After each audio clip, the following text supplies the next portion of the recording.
Advocate विपुल जी, नासिक महाराष्ट्र से। श्री हरिवंश महाराज जी। राधे राधे महाराज जी। महाराज जी, अपने अंदर का डर कैसे खत्म करें? अदृष्ट के द्वारा अंदर डर होता है। अपना किया हुआ पाप कर्म हमको भयभीत करता रहता है और कोई नहीं है। जब वही निष्पाप हो जाता है तो निर्भय सिंहवत हो जाता है। अपना किया हुआ पाप कर्म और कोई भयभीत नहीं कर सकता।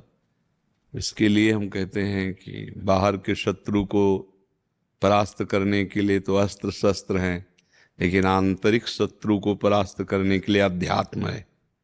अगर अध्यात्म का विवेक प्राप्त नहीं तो आंतरिक शत्रु मार के गिरा देगा। अब हमारे द्वारा जो अधर्माचरण हो चुके हैं पूर्व में, पूर्व जन्म में या इस जन्म में, वो हमको भय देते रहते हैं। चिंता, शोक, भय, ओवर थिंकिंग, कल्पनात्मक, ये सब यही है। इसी में जीव परास्त हो जाता है।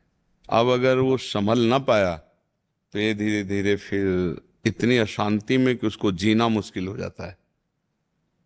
और उसे चाहे आप डिप्रेशन कह लीजिए या विक्षिप्तता कह लीजिए, सब कुछ होगा, रुपया भी होगा, व्यवस्था भी होगी, सब होगा, लेकिन आप अशांत होंगे। तो इसी को शांति प्रदान करने के लिए आपका चिंतन सही रहे, आपका दिमाग स्वस्थ रहे, इसके लिए भगवान की शरण और भगवान का नाम जप है। शरीर में पाप कर्मों के अनुसार रोग आना, परेशानियां आना, बाहरी परिस्थितियां बिगड़ जाना, ये तो भगवान जब अवतार लिए तब भी हुआ है। परिस्थितियां नहीं बिगड़ गई।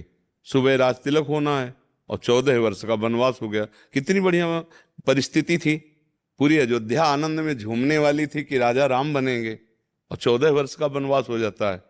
परिस्थिति एकदम उल्टा हो गई। तो परिस्थितियां बाहरी बिगड़ सकती हैं, आंतरिक परिस्थिति हमारी संभली रहे। भगवान राम को कोई फर्क नहीं पड़ा। वो मुस्कुरा के प्रणाम करके 14 वर्ष वनवास के लिए चल दिए। क्यों?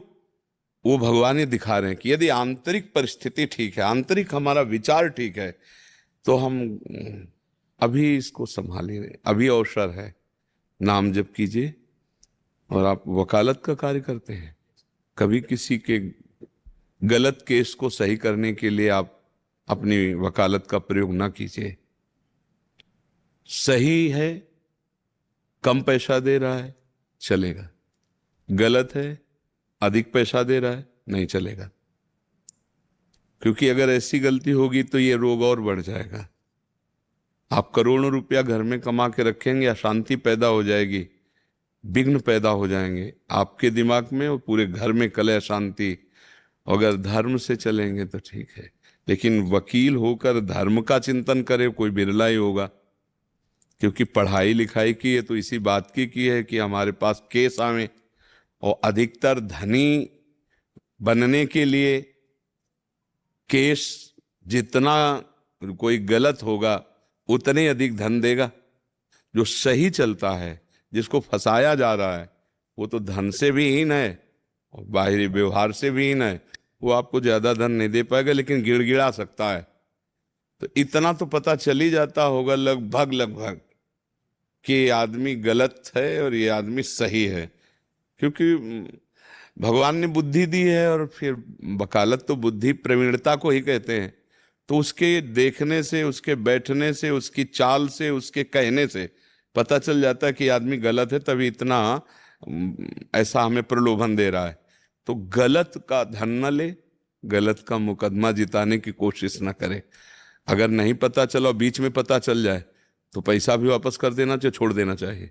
लेकिन हमारी ये बात मानेंगे तो बड़े बड़े वकीलों के सब जो विलासिताएं वो सब बंद हो जाएंगी ना।